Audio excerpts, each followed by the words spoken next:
Buongiorno, benvenuti alla TG Sicilia. Le principali notizie. Catania, si aggravano le accuse per le due donne in carcere per tentato omicidio della giovane ustionata in via Capuana. Un video in possesso della questura le smentisce.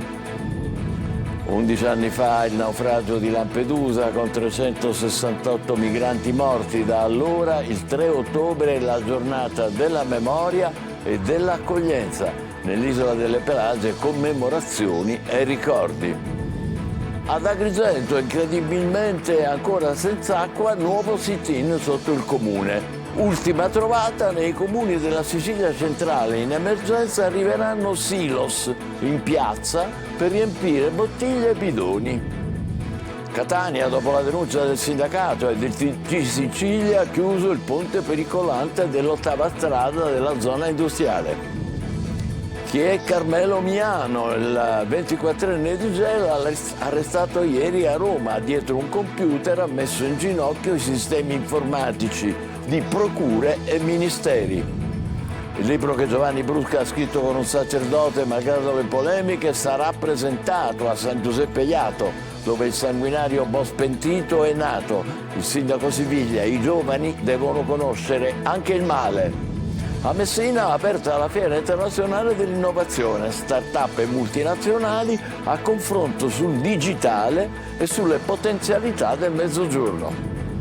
Calcio, il Catania, senza tifosi al seguito, giocherà domenica a Caserta contro la squadra che finora ha pareggiato di più in campionato. Obiettivo: dare un seguito al successo ottenuto con il Monopoli.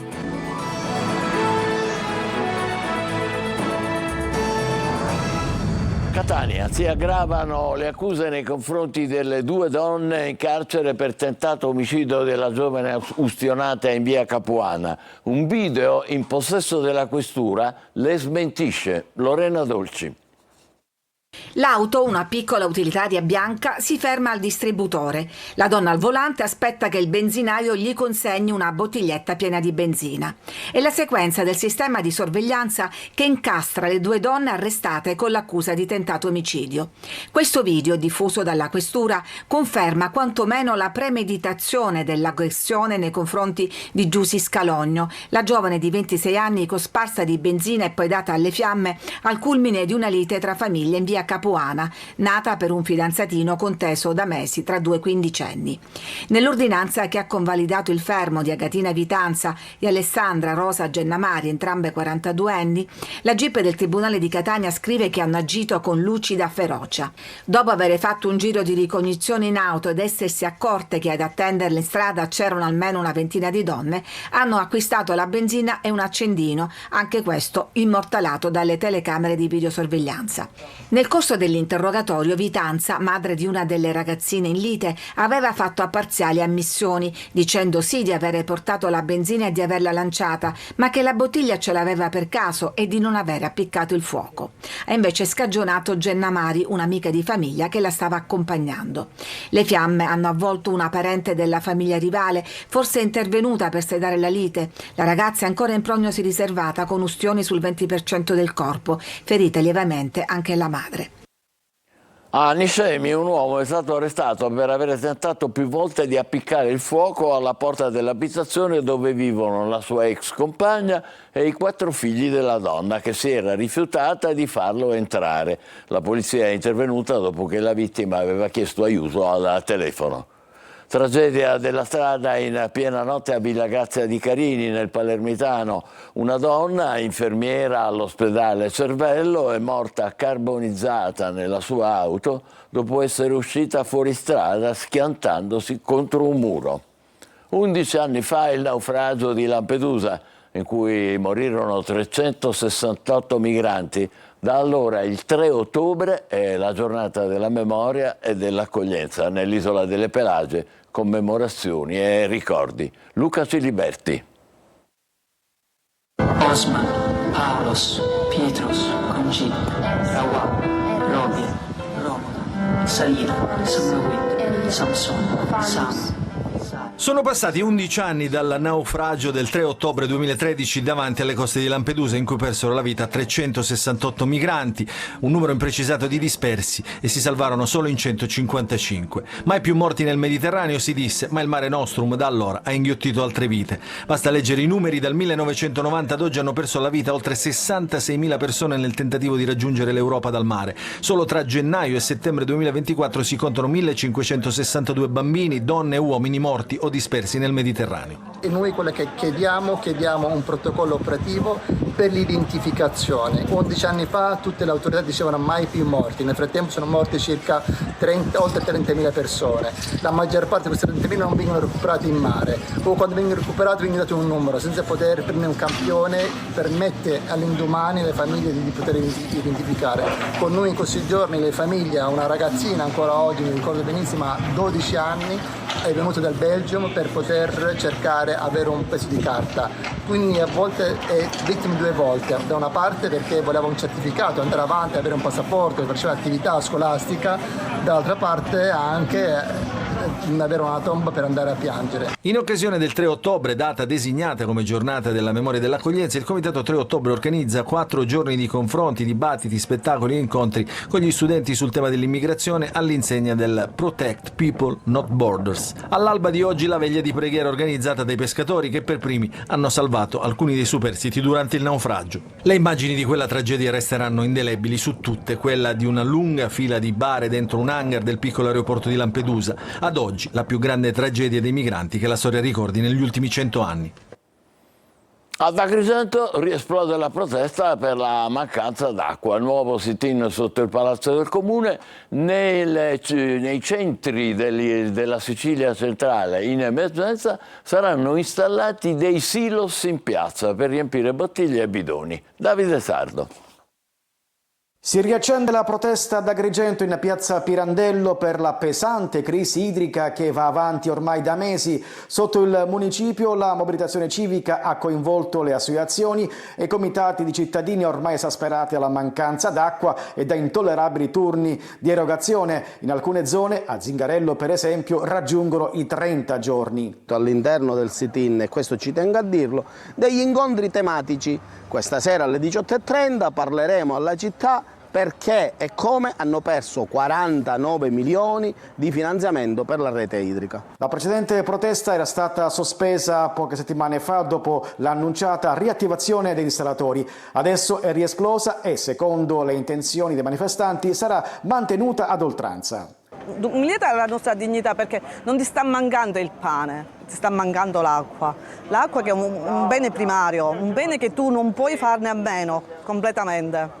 Non ci possono, ci stanno togliendo persino la dignità, ora basta. Sono arrivati parenti dal nord, sì, se ne sono andati a Bonamorone con il bidone, poter farsi la doccia. Cioè, è insostenibile. Intanto a Palermo, Enna e Caltanissetta si corre ai ripari e si pensa di utilizzare i silos con l'acqua al centro delle piazze.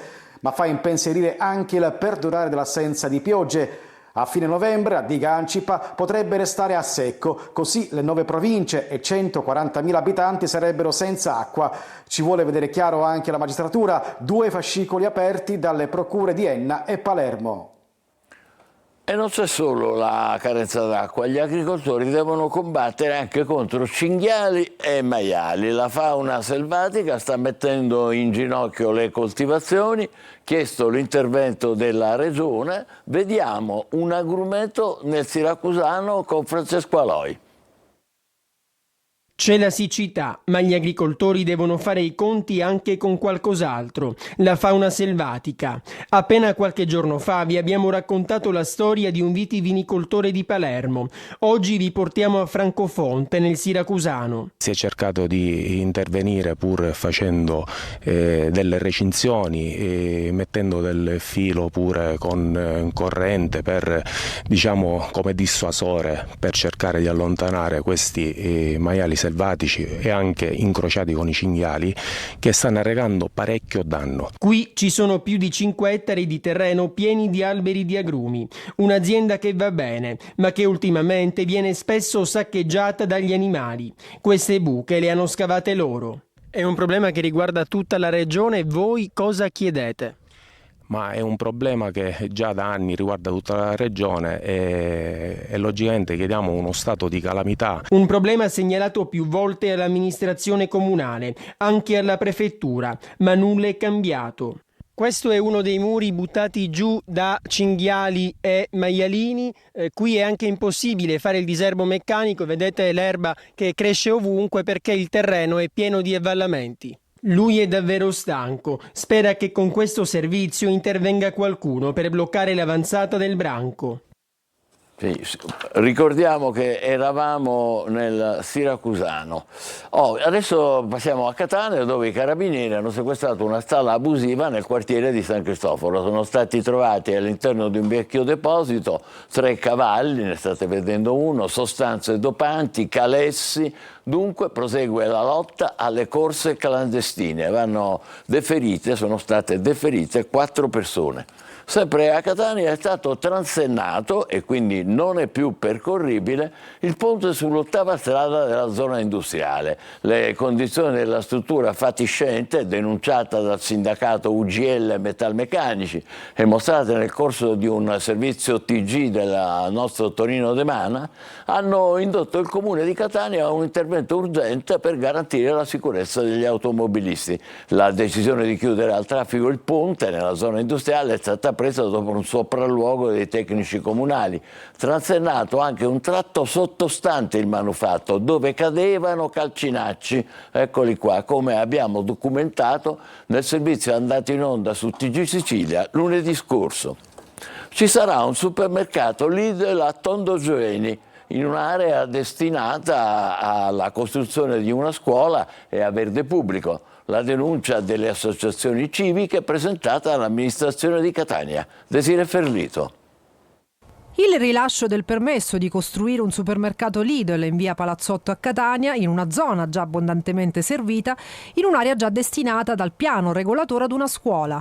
La singolare vicenda è stata denunciata da Argo Catania, secondo cui la destinazione dello spazio a costruire il supermercato sarebbe contrario agli interessi della città. La controversa vicenda partirebbe dal 2015, anno in cui l'urbanistica negò ai proprietari dell'area il permesso di costruire un supermercato con la motivazione che l'area era destinata appunto alla costruzione di una scuola e al verde pubblico. Pare che gli uffici abbiano rimosso dal sito del comune il documento e le altre tavole grafiche allegate al piano regolatore generale, stravolgendo così completamente il senso di una sentenza del CGA che negava la possibilità di destinare l'area a una struttura commerciale. Una vicenda tutta da chiarire e che interroga l'amministrazione comunale sulla gestione del suolo pubblico. Palermo, nulla di fatto nel percorso verso la riforma degli enti locali in Sicilia. La battaglia ora si sposta sulle quote rosa. Attualmente è prevista una rappresentanza del 20%, ma l'ADC e il PD chiedono il 50%. Manlio Viola. Non solo un articolo che moltiplica le poltrone di assessore negli enti locali e neanche soltanto nuove regole che rischiano di favorire l'infiltrazione mafiosa. È bufera anche sulle norme che non garantiscono sufficiente parità di genere nella riforma delle autonomie locali presentata in Assemblea regionale siciliana e la cui discussione è stata sospesa fra le polemiche l'altro ieri. La norma è tornata in commissione e a Sala d'Ercole non la si rivedrà prima di un paio di settimane. All'ordine del giorno ci sono una serie di modifiche sulle quali si dibatte in modo acceso ed è probabile che fra polemiche, scontri e priorità la riforma non torni affatto in aula, almeno non nel corso del 2024. Presto infatti arriveranno le norme finanziarie alle quali bisogna dare priorità e poi la legge di stabilità a seguire che potrebbe impegnare fino alla fine dell'anno. Una priorità assoluta visto che bisogna dare un bilancio alla Regione per il 2025. Ma tornando alla riforma delle autonomie locali nasce una sorta di alleanza trasversale per chiedere almeno il 50% di donne nelle amministrazioni. A fianco del Partito Democratico scende adesso a sorpresa anche la Democrazia Cristiana, che esprime fra l'altro anche l'assessore regionale alle autonomie locali Messina. Si chiama quota 50 la norma e l'emendamento che la introduce varrà nei comuni al di sopra dei 3.000 abitanti. La norma attuale invece prevede una quota rosa del 20% e l'aumento del numero degli assessori, ma lo stop al poltronificio imposto dal governo della regione guidato da Renato Schifani ha bloccato tutto e ora la battaglia si sposta sul tema quota rosa, anche se l'aumento degli assessori è sempre dietro l'angolo. A Bagheria la finanza scopre 14 operai al lavoro in nero in 4 cantieri edili. I sindacati dicono c'è un aumento notevole del lavoro irregolare per la mancanza di controlli. Dall'inizio dell'anno le violazioni sono cresciute del 36%. Marco Gullà.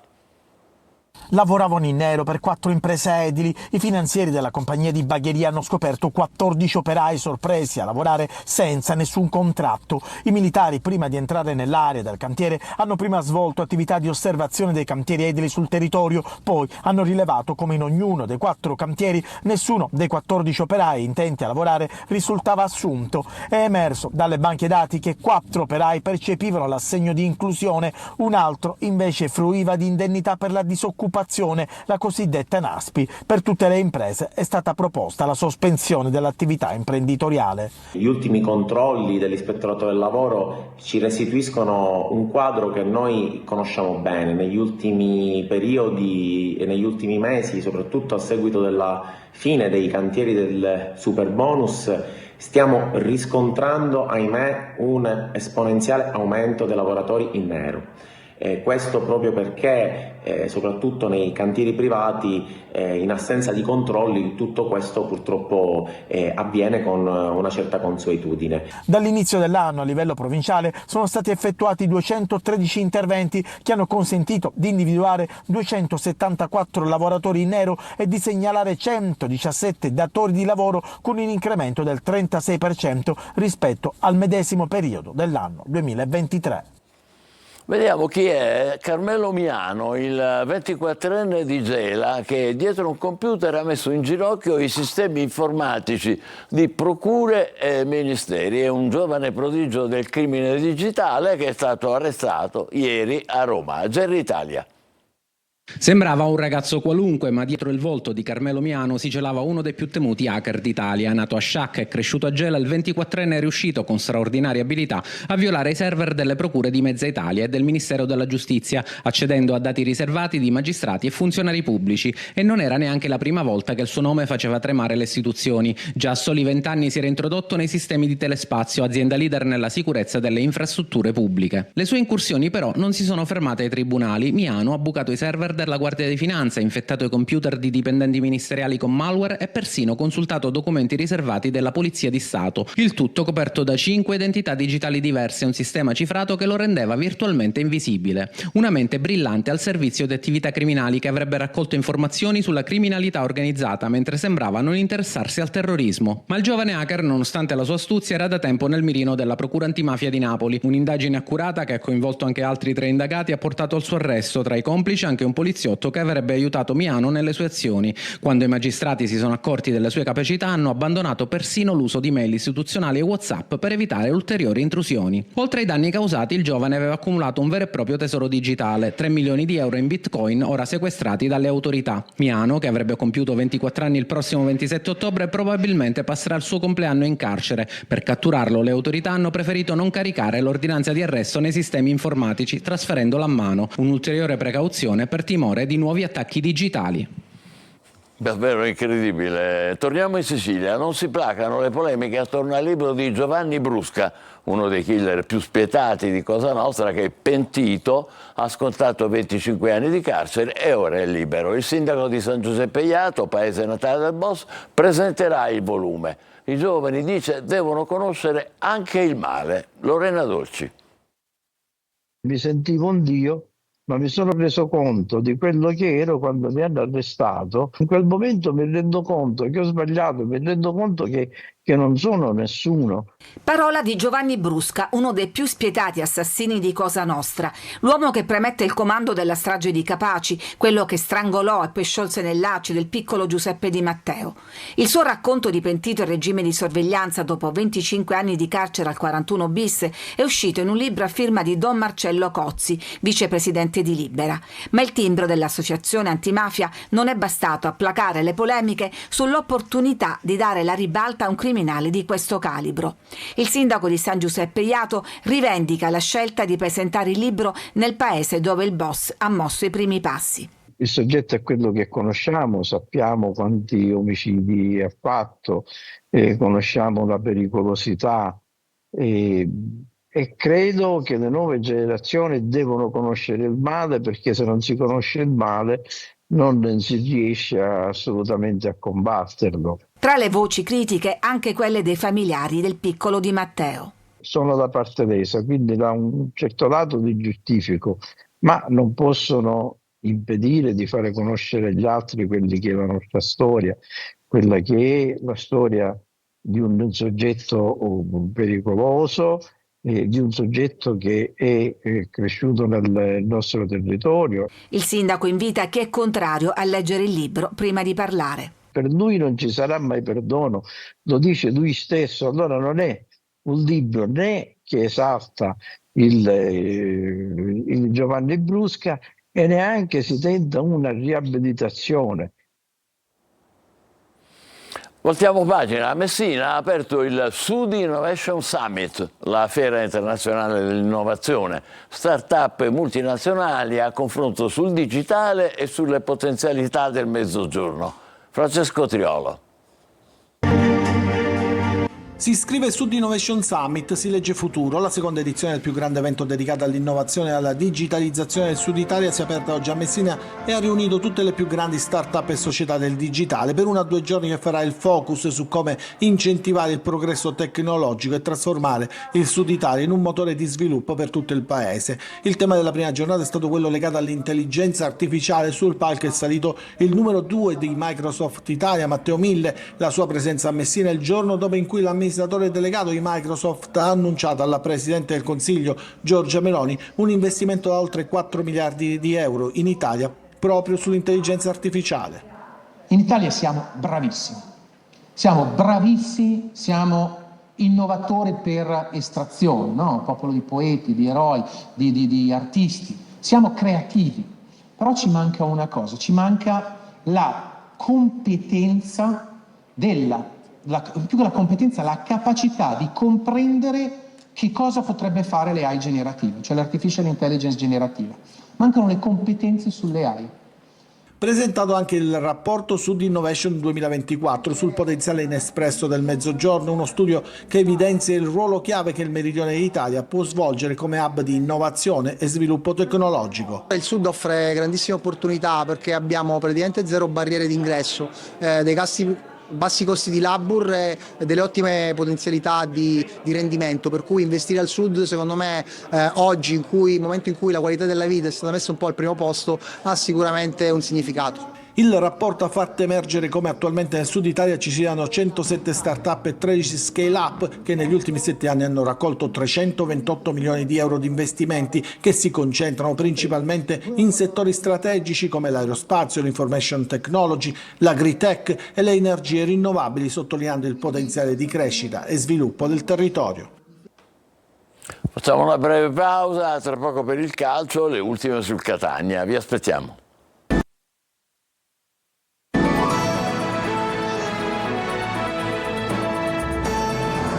Eccoci insieme con il calcio. Il Catania domenica impegnato a Caserta e i rossazzurri provano a dar seguito alla vittoria con il Monopoli contro una squadra che ha il record di pareggi in campionato.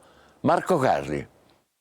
La regina dei pareggi, la casertana, ben 5 segni X in 7 partite contro il Catania che tenterà di dare un seguito all'importante successo con il Monopoli.